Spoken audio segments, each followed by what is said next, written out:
আসসালামু আলাইকুম। সকাল সকাল বাজারে গিয়েছিল আপনাদের ভাইয়া, আর সেখান থেকে কিন্তু সবেমাত্র জবাই দেওয়া হয়েছে গরু। সেই গরুর কলিজা নিয়ে আসছে কিছুটা পরিমাণ।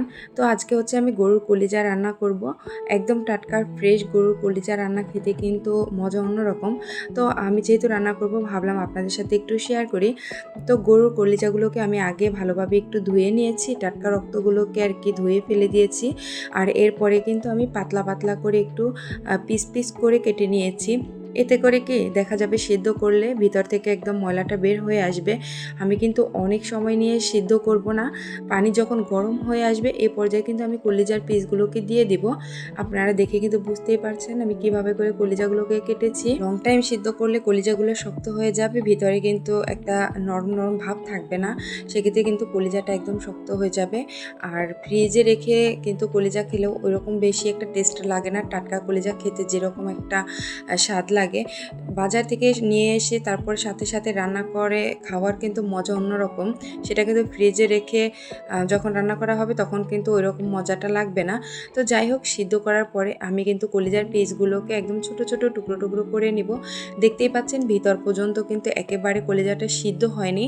ভিতর পর্যন্ত যদি একেবারে সিদ্ধ হয়ে যায় তাহলে কিন্তু কলিজাটা একবারে শক্ত শক্ত হয়ে যাবে, আর কিন্তু খেতেও ওইরকম ভালো লাগবে না। আর এই কলিজাটা কিন্তু খেতে অনেক বেশি ভালো লাগে, ভিতরে কিন্তু একটা জুসি ভাব থাকে কারণ মশলাগুলো একদম ভিতরে চলে যায়, আর ভিতরটা কিন্তু একদম অনেক বেশি শক্ত থাকে না। এরপরে কিন্তু বেশি বড়ও না আর একেবারে বেশি ছোটও না, এরকম পরিমাণ ছোট ছোট টুকরো করে নিয়েছি। এরপরে কিন্তু কলিজাগুলোকে আমি খুব ভালোভাবে ধুয়ে পরিষ্কার করে নিয়েছি। এখন কিন্তু রান্না বসিয়ে দেব। তো কলিজা রান্নায় কিন্তু একটু বেশি পরিমাণ তেল লাগে, তো আমি সবগুলো কলিজা রান্না করব না, যেহেতু এখানে অনেক বেশি কলিজা ছিল। তো আমি হচ্ছে এখানে পেঁয়াজ কুচি দিয়ে দিয়েছি, তার আগে হচ্ছে কয়েকটা গরম মশলা দিয়ে দিয়েছিলাম তেলের মধ্যে। এখানে দারুচিনি, এলাচ, তারপরে হচ্ছে লবঙ্গ, তেজপাতা, এরপর একটু বেশি পরিমাণে আদা রসুন বাটা দিয়ে দিব।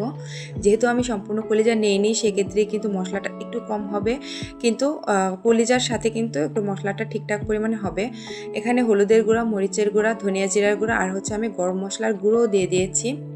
আস্ত গরম মশলা আবার গরম মশলার গুঁড়ো দুইটাই কিন্তু দিয়েছি, কারণ গরুর কলিজায় কিন্তু একটা স্মেল থাকে, একটু মশলার পরিমাণটা বেশি দিলে কিন্তু স্মেলটা আসবে না। তো এই তো মশলাগুলোকে আমি খুব ভালোভাবে কষিয়ে নিয়েছি একটু পানি দিয়ে। তেল যখন উঠে আসছে মশলা থেকে এই পর্যায়ে হচ্ছে আমি আগে থেকে কেটে রাখা কলিজাগুলোকে দিয়ে খুব ভালোভাবে কষিয়ে নেব।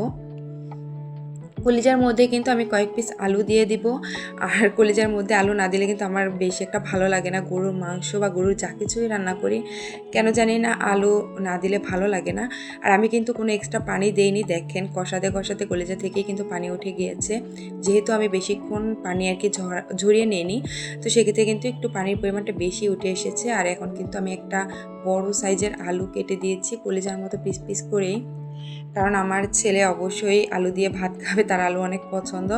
আর পাশের চুলায় কিন্তু আমি রুটি ভেজে নিয়েছিলাম, আর রুটি দিয়ে কিন্তু কলিজা ভুনা খেতে বেশ মজা।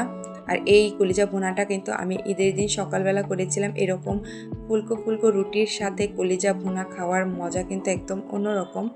তো এই তো কলিজা ভুনা কিন্তু শেষ পর্যায়ে, আর এইদিকে আমি সব রুটিগুলোকে সেঁকে নিয়েছি, এগুলো কিন্তু ফ্রোজেন রুটি ছিল। তো আজকের মতো এতটুকু ছিল, সবাই ভালো থাকবেন, সুস্থ থাকবেন, আল্লাহ হাফেজ, আসসালামু আলাইকুম।